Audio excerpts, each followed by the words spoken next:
Hi guys, আপনারা দেখছেন ওটি বয় রক সঞ্জু। এটা আমার ফার্স্ট ব্লগ। যদি কোনো কিছু ভুল ত্রুটি হয়ে থাকে তো মাফ করে দিও ঘরে দাদা ভাই হিসাবে। আজকে আমরা ঘুরতে বেরিয়েছি, আমি আর আমার একজন দাদা অভিদাদা ঘুরতে বেরিয়েছি। তোমাদের জায়গাটা দেখিয়ে দেই। এটা হচ্ছে পেছনে আছে ভারত পেট্রোলিয়াম। এখানে আজকে তেল তুলতে এসেছি। তেল তুলে আজকে আমরা ঘুরতে যাব কোলাঘাট। এখন তেল তুলছে, অভিদা গেছে, আমি একটু রাস্তায় দাঁড়িয়ে একটু তোমাদের সঙ্গে কথা বলে নিলাম। চলো তেল তুলে তোমাদের সঙ্গে আবার কথা হচ্ছে। চলো গাইস, এখন বেরোচ্ছি, কোলাঘাটের দিকে রওনা দিচ্ছি।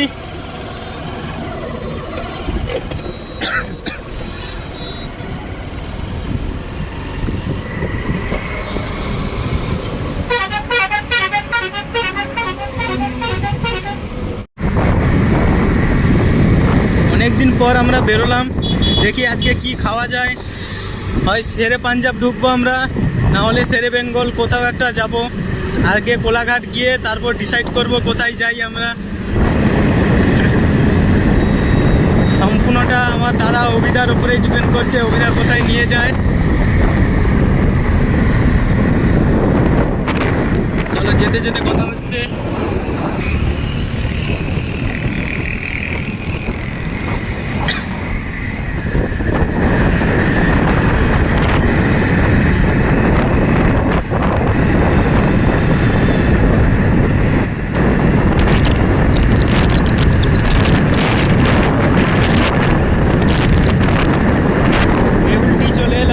দেউলটি ব্রিজের উপরে উঠছি এখন।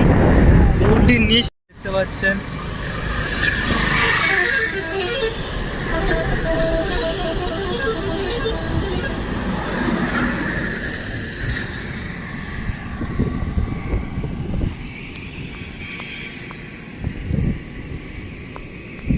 নদীতে এখন ভাটা এসছে, অনেক জল কম, আবার কখন জোয়ার আসে।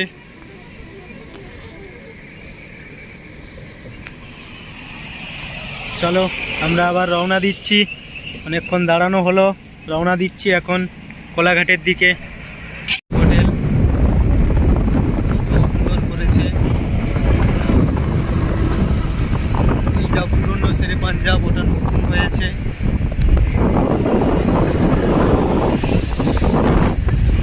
ওর পাশেই থাকছে আমাদের ফুড প্লাজা, দেখতেই পাচ্ছেন ফুড প্লাজা, এটাও খুব সুন্দর আছে, express food plaza Amina hotel.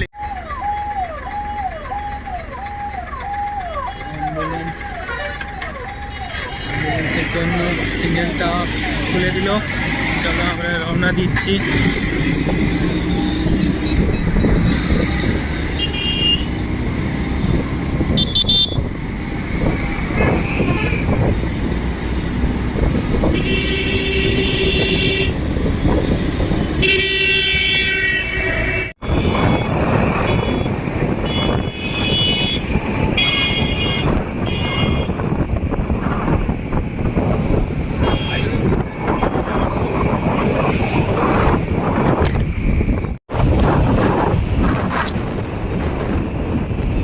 পাশে আরও একটা বড় কি একটা ফ্যাক্টরি হচ্ছে, বুঝতে পারছি না এটা কিসের ফ্যাক্টরি। এটা একটা বড় ফ্যাক্টরি হচ্ছে, এটাও মেছেদার বুকে, রেল ক্রসিংয়ের ওপারে, রেল ক্রসিংয়ের বেঙ্গল হোটে। আসার পথে রাস্তায় একটা ছোট্ট ঝামেলা হয়ে গেল। একজন দাদা বলল যে দাদা ক্যামেরাটা বন্ধ করো না, রাস্তায় লোকজন যাচ্ছে। ঠিক আছে ছাড়ো, ওটা তো বেশি কোনো ইস্যু হলো না। এখন আমরা ভেতরে যাচ্ছি, কি খাওয়া দাওয়া করে নিচ্ছি, তারপরে আবার তোমাদের সঙ্গে কথা বলছি। চলো গাইস, টাটা। হাই গাইস, আমাদের খাওয়া শেষ হয়ে গেছে, এখন আমরা রওনা দিচ্ছি। পথে ছোট ছোট পাপ্পি মেয়েরা, আমরা এখন রওনা দিচ্ছি আমাদের অভিদাদার সঙ্গে। আমাদের ওপারের রোডে যেতে হবে, তাই জন্য আমাদের নিচের রাস্তা ধরেই